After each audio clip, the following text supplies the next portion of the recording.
Puncture वाले की करोड़ों की कमाई देख हैरान रह गई योगी की यूपी पुलिस, जो कभी स्कूल तक नहीं गया लेकिन एक साल में ही 7 करोड़ की संपत्ति जमा कर ली। आपने बड़े बड़े नेताओं और अधिकारियों के घर इतना पैसा देखा होगा, लेकिन एक पंचर वाले के पास नहीं। उत्तर प्रदेश के बरेली में रहने वाले एक पंचर वाले की अकाउंट डिटेल जिसने भी देखा उसके होश उड़ गए। दिल्ली से इनकम टैक्स वाले अलग परेशान हो रहे थे और उधर यूपी पुलिस अलग फाइलें खंगाल रही थी कि एक पंचर वाला एक साल में ही कैसे करोड़पति बन सकता है। क्या इसके पास कोई जादू की छड़ी है या फिर कोई खानदानी संपत्ति जिसे बेचकर ये मालामाल हो गया। जब पता पूछते पूछते पुलिस घर पहुंची तो कहानी ही बदल गई। वो कहने को तो पंचर वाला था, लेकिन जिंदगी ऐसी जी रहा था मानो शाहरुख और सलमान खान भी इसके सामने भिखारी नजर आते हों। इस पंचर वाले की संपत्ति देखकर तो बड़े बड़े नेता, एसपी और डीएम भी फैन हो गए, लेकिन उसकी काली कमाई के राज खुलने शुरू हुए तो कहानी ही बदल गई। आप ये कहानी सुनेंगे तो आपके भी होश उड़ जाएंगे और आज समझ जाएंगे कि पंचर की आड़ में करोड़पति बनने का ये नया तरीका क्या है। यूपी के बरेली का निवासी इस्लाम खान कभी स्कूल नहीं गया।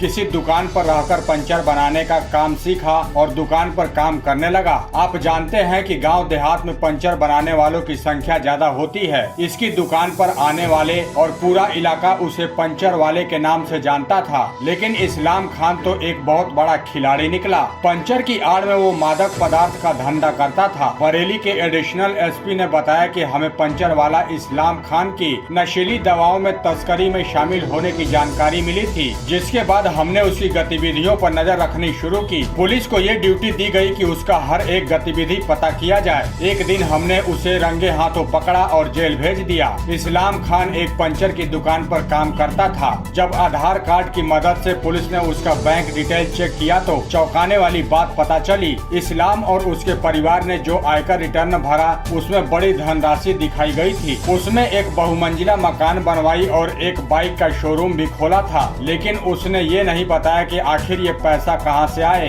ये अकेले किसी इस्लाम खान की कहानी नहीं है, बल्कि देश में ऐसे लाखों पंचर वाले और छोटे धंधे वाले लोग होंगे जिनका असल धंधा उनके घर वाले भी नहीं जानते होंगे। ये वो लोग हैं जिनको कम मेहनत में ज्यादा कमाने का नशा चढ़ जाता है और जब पकड़े जाते हैं तो पूरी जिंदगी जेल में गुजर जाती है। इस्लाम खान से पहले बरेली के एक गांव से ही पुलिस ने शातिर ड्रग माफिया को गिरफ्तार किया था। अब पंचर वाला इस्लाम खान भी उसी गैंग का बताया जा रहा है, जिससे पुलिस ये पता कर रही है कि ये मादक पदार्थ आता कहां से था और कहां सप्लाई करते थे। जबकि बता दें कि पाकिस्तान से आने वाले मादक पदार्थ पंजाब के रास्ते दिल्ली पहुंचता है, फिर यूपी, बिहार और झारखंड जाता है। अफगानिस्तान से आने वाला मादक पदार्थ समुद्र के रास्ते होते हुए देश के कई राज्यों में पहुंचता है। अब आपकी इस पर क्या राय है, हमें कमेंट में लिखकर जरूर बताएं और साथ ही इस वीडियो को शेयर और लाइक जरूर करें।